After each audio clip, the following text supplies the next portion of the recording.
All right, welcome. Today we have Michelle Doan. She's the owner of Imani, which is an organic beauty products company. She's fairly accomplished, and we're excited to get to know her a little bit more. She's been featured in Vanity Fair, the New York Times, etc. So we wanted to get her in here to share her entrepreneurial journey and talk a little bit about herself, her business, and also her experience within the Entrepreneurs Organization. So welcome, Michelle. Thanks for joining us. Thank you so much, Robert. Thanks for having me here. Great, great. So tell me, your journey started with a bold move. Your family left Vietnam in pursuit of the American dream. How did that impact your mindset as an entrepreneur? It was definitely interesting. When I was going through it, I didn't know what it was about. It just seems like everyday life. And when we had to leave our country, and it was a very perilous journey. My mom left Vietnam with 6 children all by herself. Wow. My youngest sister was 2. My oldest brother was 16.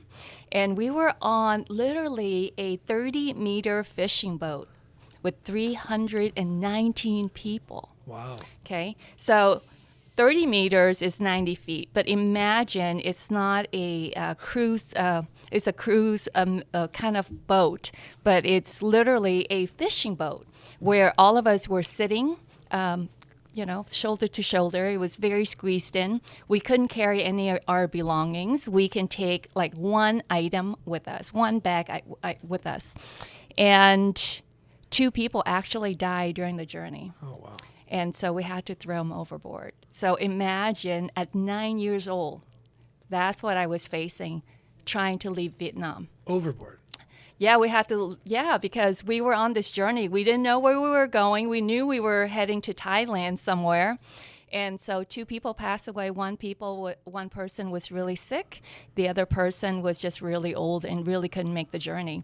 And that gave me such a new perspective. And as a 9-year-old, some of the memories completely burn into my brain because I just remember looking at the water, and I've never seen water so deep. It was black. It's almost like this black color. And I remember putting my arm over. I can almost touch the water, meaning the load that we carry and how dangerous we were. And us going through storms, and they had to put all the women and all the children, where they would normally store the fish. And just everyone was just so sick. How long was that journey? A little bit over 7 days. Wow. With almost no water and no food. And when was this? This is 1979.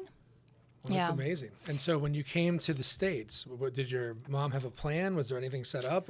Oh, my goodness. So, once we left, we ended up in Thailand.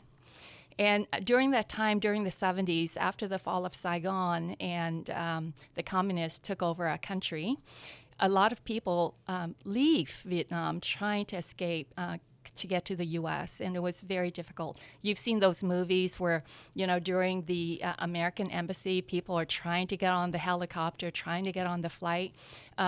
It was actually really real.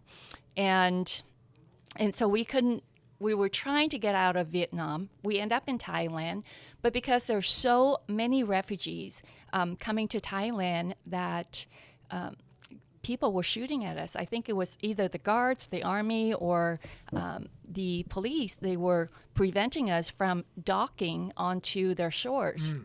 So we had to wait in the dark of night to come back and try to swim onto shore, because we know that as soon as we made onto shore, they wouldn't be able to, to do anything with us, So for me, it was really interesting because I had a younger brother and a younger sister. He was 4 and my youngest sister was 2, and we couldn't swim. And so here's my mom with my 3 brothers, and my brothers were really young. And so she was running around like begging people to carry us on their backs to make it and swim us into shore. My goodness. Well, that's an interesting journey for sure. I had no idea. I've known you for, I think, almost 4 years now, and I really didn't know any of that. Thank you for being vulnerable and sharing that. Yeah. And I think it has to do with a lot of the first generation Vietnamese Americans that come to the U.S. or come anywhere, leaving the country. And I think it gives me a really new and different perspective and how great this country really is. And to be born, to be born American, I always tell my children, I said, to be born in America, you're already winning. Sure, Yeah. for sure. I tell mine that too. I don't think they listen, but I definitely tell them that. Yeah. So were you always entrepreneurial? Tell me about kind of your childhood. Was there any entrepreneurial cues that came out of that before you got into adulthood? What was that like? So yeah, I didn't know if there's another way besides the entrepreneur way, right? Because my mom always had a business. My grandfather had a business. Matter of fact, my grandfather had a very similar business to you. It's a lumber business in our hometown. And so our family ran lumber for a very long time. My mom actually ran a retail store, so she would have a factory sewing clothes, and she would sell clothes and cosmetics. And so that's all I know. And when I came to the U.S., went to school and everything else, but I just had this burning passion desire to do something a little bit different. And I don't think I was a really great employee. Although I worked, I know that feeling. although I worked really hard, it was a little bit challenging because I didn't always agree with whatever my bosses were saying. I'm like, maybe there's a better way of doing it. Yeah, I'll tell you, I feel kind of bad in hindsight. I think I ended up getting like 3 or 4 of my bosses fired over the course of my corporate journey. Yeah. Because I was very opinionated about how things should be. Yeah. But I was able to be kind of an entrepreneur Yeah. and get things done at work. Yeah. And so I kind of stole the shine without Yeah. even trying to do it. And I had a history of bosses disappearing. And I feel bad about that in hindsight. But Yeah. So tell me about Imani. So I believe that came out of a personal experience of Yeah. yours. Tell me, how that came about and what was kind of the passion around that. So, I went to school for fashion, right? And, imagine like a young teen graduating fashion school, and you want to be really trendy, but I had cystic acne. And, for people who have cystic acne, you always really feel a little ugly on the inside, like your self-confidence is really being compromised. And so, but I didn't really understand it. This was like the late 80s, right? Like clean beauty didn't really exist. This is before like the internet, like there was very little information about it. And so from 16 to about 27, 28, I was at the dermatologist. And, it was such a painful experience because sometimes like it was so deep that they had to numb it and then extract it. Yeah. And so that has always been my huge pain point. But from there is when I start calling companies. I'm like, hey, how come, your products are breaking out my skin and all of these questions. And I didn't know at the time was that my pain became my passion for what I was doing. It's about asking the right questions and about finding something that's better. So that was quite a long journey. You said 16 to 27, right? Yeah. So that's over a decade. So take me through kind of when light bulbs started going off and you started seeing, I hate to call it a passion project, but yeah. certainly you're dealing with something that's near and dear to you, right? And there must have been some aha moments or light bulbs that went off that kind of pointed you in that direction. What did that look like? Well, it is a passion project. It's a lifestyle company because I do it. I always have a philosophy. I want to do it to continue to love what I'm doing because I think some of us as entrepreneurs, we fall out of love and we go in and out of this love with our business because it's never easy. It's never easy and it's not one path. There's many paths of getting there. And I just remember calling companies back then in the 90s. They had hypoallergenic, but products will break me out. And I went to a salon one time. This one salon, I just went to get my hair cut, and a person, an esthetician behind the counter, completely changed my life. And her name is Cheryl. And I went to see her, and she saw that I had acne, and she's like, listen, I can help you with your skin. And I said, you know what? You can't. You tried 100 things already, right? I tried 100 things. I went to the dermatologist. I went to all of these things, and you can't because this is what my skin does. I break out all the time. And back then, she offered me. She's like, "Look, I'm really good at what I do. I'm going to give you a facial for $20." This is back in 1997. And even in 97, $20 is really cheap. And I'm like, okay. So it was a really low entry for me to really come in, and getting a facial when you have acne is really difficult. Meaning that, you know, when you think of a facial, you think of a spa environment and is really relaxed. But for people who has acne, It's more like being at a dentist. it's like being at a dentist, but you're being poked 100 times because I had so many clogged pores. And I would come out and my face would be red and swollen because there was so much. And she was using what they call a little lancet. Sure. It's a very sharp thing to extract. And what had happened was that my skin would look really great for 2 weeks. And then, of course, you know, I would start getting these clogged pores again. My face would act again. So after 3-4 months, I'm like, listen, you know, you're able to help me to get really good skin for a couple of weeks, but then it starts again. She's like, well, I don't know what you put on your face. That question alone really changed my mind. I'm like, changed my brain. I'm like, okay, yeah. So do you know what I can actually put on my face and not break out? And she's like, yes, I could. And I went home. The next time I gathered all my products and I brought it in. And did you know, Robert, that an average North American woman uses 12 products a day? And exposing ourselves to like hundreds and hundreds of chemicals, right? And so I brought these products into her, and she pulled out this little book, and she pulled out this sheet. I'm like, well, what is that? And she's like, this is a non-comedogenic sheet. So, and it lists all the ingredients that you found. It can be oftenly found in cosmetics and makeup and skincare that will clog your pores. Now, I never knew that this list existed.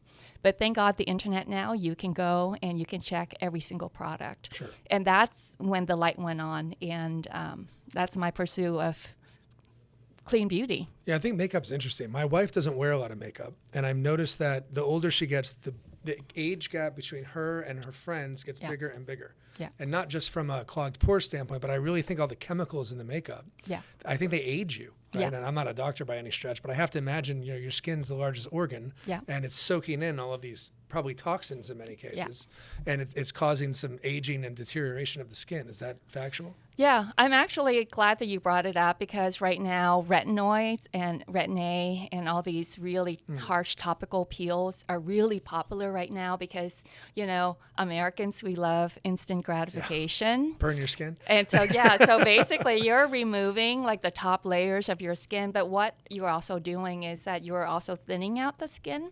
And then because of the pH balance, it compromises your biome, microbiome layers. That's what keeps your skin healthy, right? So if you are constantly using Retin-A and things that are really harsh, and then you go outside, and then you're not wearing the proper SPF, you can really damage your skin. And also, you're right, a lot of the chemicals, there's a ways that it can accelerate, but lifestyle really matters. Smoking, drinking, sleeping, hydration, stress level. And I think that's why managing your emotions really have an overall effect, not only on your skin, but also on your heart as well. Now, they were saying how stress, of course, you know, is killing us, but it's also aging you. Sure. No, it makes all right. So with your business, with Imani, Yeah. tell me a little bit about what kind of your competitive advantages are outside of the obvious stuff you mentioned in terms of how it's really healthy for your skin. Where are you able to really compete and dominate, you know, within your market? Okay. So, you know, natural cosmetics has been really popular, but women who use natural cosmetics, they don't get the results that they want because it conditions the skin. So when it comes to skincare, the three things that I'm looking for is, we call it our 3P philosophy, right? The first is potency, is the percentages that goes into a formulation. Okay. Second is penetration, that is the delivery system. And the third is proven. Has it been clinically proven to really change your skin? So when we develop skincare, that's what we really think about. We really think about what are we creating, how are we delivering the nutrients to the skin, and has it been clinically proven to really give your skin the results that you want. What's a particular product that you have that if your consumers watching this, it's the first time they've heard of your company, et cetera? Yeah. What's something they would look at and you would say, you need to try this? I think one of our favorite products is the Sleep and Renew. About 3 to 4 years ago, we launched a Sleep and Renew. It's a waterless, right? So a lot of the skincare has a lot of water. This one has over 85% probiotics, which is a lactobacillus. And what that means is that we use a fermentation process. We partner up with a company in South Korea, and they own 13 patents to process raw materials. What that means, Robert, is that we can take larger molecules in skincare and break them down to smaller molecules. So you're looking at 200 parts per million, and we break it down to like 2,000 parts per million, making it more bioavailable. That makes it the delivery that you call the penetration? Yeah, the penetration, Right. like how is it delivering into your skin? And the concentration, the potency is like you're getting over 85% probiotics. And then we're doing papaya and we're doing apple. And what that does is it helps to turn your cell over. We put in niacinamide in it, which is also brightening. It helps with like the acne scars and things like that. And when you put it on, it doesn't feel sticky. Like a lot of the serum really feels sticky. And almost everybody can put it on and it's like, wow, my skin actually looks and feel better within like 7 days. And that's what high performance skincare really can do for you. Great. Now, Imani came out of your personal journey with acne. Do you guys have a line for teens or any marketing that's targeted towards teens that are Yeah. starting to have those issues? Yeah. So what we find out is that our main demographic is probably 35 and up, and it's just simply because we're not a TikTok company. So I feel like some of the younger teens, although they're very aware and they want to buy clean beauty, usually it's more price driven. Most of the demographic is price driven. Unless you have acne, then you start looking into some other cosmetics. But what we also find out is that the 35 and over have a certain needs, not just a breakout, but it's more like anti-aging now. And also hormonal changes can really affect your skin. So if you're going through perimenopause and menopause, like your skin change quite rapidly. Do you have a latest and greatest product that's come out recently that you want to highlight? Yeah. We are actually, at the end of September, we're launching something called Imani Glow Biome. It's a serum foundation. It's the first time that we're putting something called MNN, which is a precursor to NAD+. And then we're also loading it up with vitamins. So we're getting vitamin C, peptides, and ceramide.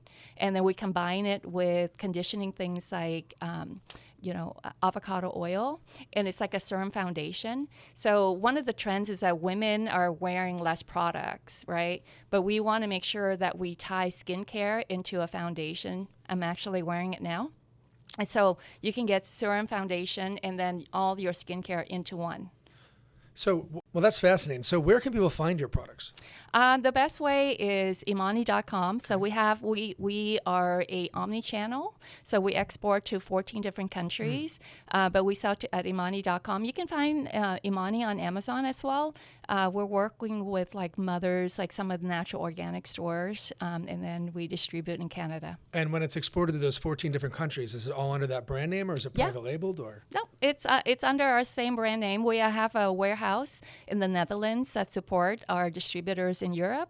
Is that where it's manufactured mostly? Mostly are manufactured. Our skincare comes from South Korea, and all of our makeup actually are made in California. Great.